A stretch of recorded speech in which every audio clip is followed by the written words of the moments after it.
Bismillahirrahmanirrahim. Assalamualaikum warahmatullahi wabarakatuh. Halo anak-anakku yang soleh dan soleha. Hari ini kita akan belajar tema 1, subtema 1, pembelajaran kelima.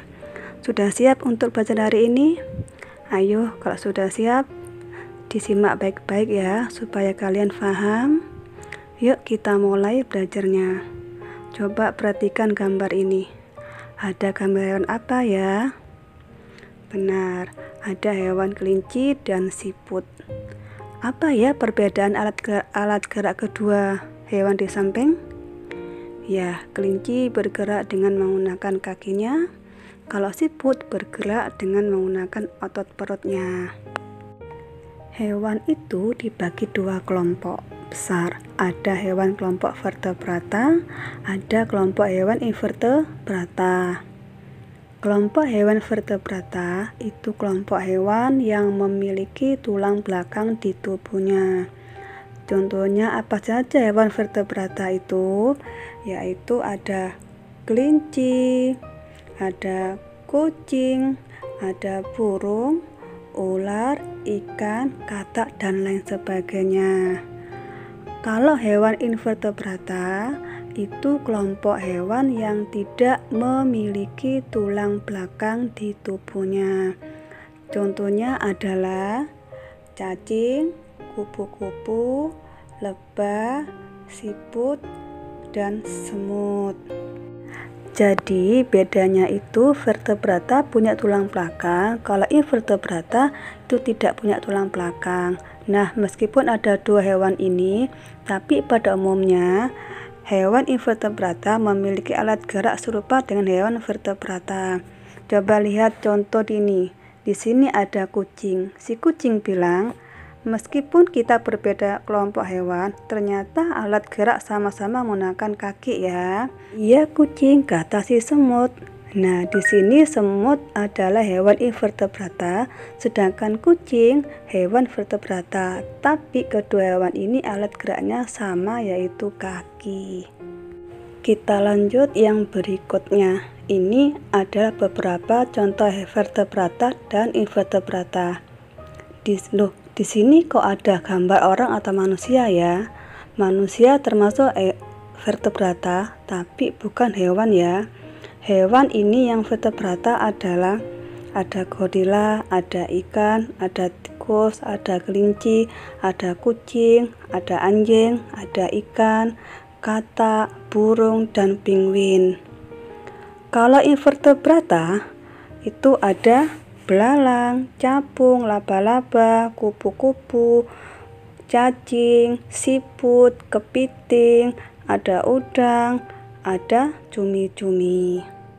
Selanjutnya, coba perhatikan ini ada gambar siput.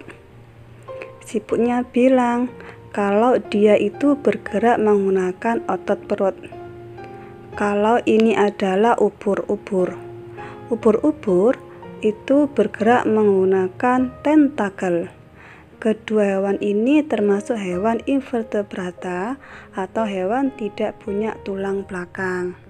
Nah, anak-anak, coba perhatikan gambar-gambar berikut. Di sini Bu Guru punya 4 jenis gambar. Ini semua merupakan gambar ilustrasi, tapi beda jenisnya. Jadi, semua gambar-gambar ini merupakan gambar ilustrasi, tetapi berbeda jenis. Jenis-jenis gambar ilustrasi itu ada 4. Yang pertama, gambar realis, karikatur, kartun, gambar dekoratif. Gambar realis, gambar yang dibuat sesuai kenyataan aslinya. Karikatur, gambar yang dilebih-lebihkan atau mengubah dari objek aslinya. Sedangkan kartun, gambar untuk menghibur dan berisi humor. Gambar dekoratif, gambar untuk menjadikan bentuk benda itu lebih indah. Ini contoh gambar realis. Di sini gambar realis adalah seperti suasana aslinya. Ini suasana seperti di pasar. Ini gambar karikatur. Ini ada karikatur Pak Habibie, tapi lihat di sini kepala Pak Habibie digambar lebih besar. Ini kan melebih-lebihkan gambarnya. Ini gambar karikatur, kepalanya Pak Habibie lebih besar dibandingkan dengan tubuhnya. Kemudian ada gambar kartun. Kalian pasti tahu ya gambar kartun seperti apa. Contohnya seperti ini. Ada gambar dekoratif, itu gambar yang menjadikan benda itu menjadi lebih indah. Sekarang kita lanjut ke berikutnya. Kalian pasti masih ingat, apa sih ide pokok itu? Ya, betul. Ide pokok merupakan inti atau dasar dari suatu paragraf. Ide pokok menjadi dasar dalam pengembangan dari paragraf. Jadi, untuk membuat suatu paragraf itu harus ada ide pokoknya. Apa yang mau diambil dari sebuah paragraf, baru dari ide pokok itu bisa dikembangkan menjadi kalimat-kalimat yang banyak atau disebut juga dengan kalimat pengembang. Langkah-langkah mengembangkan ide pokok coba diperhatikan.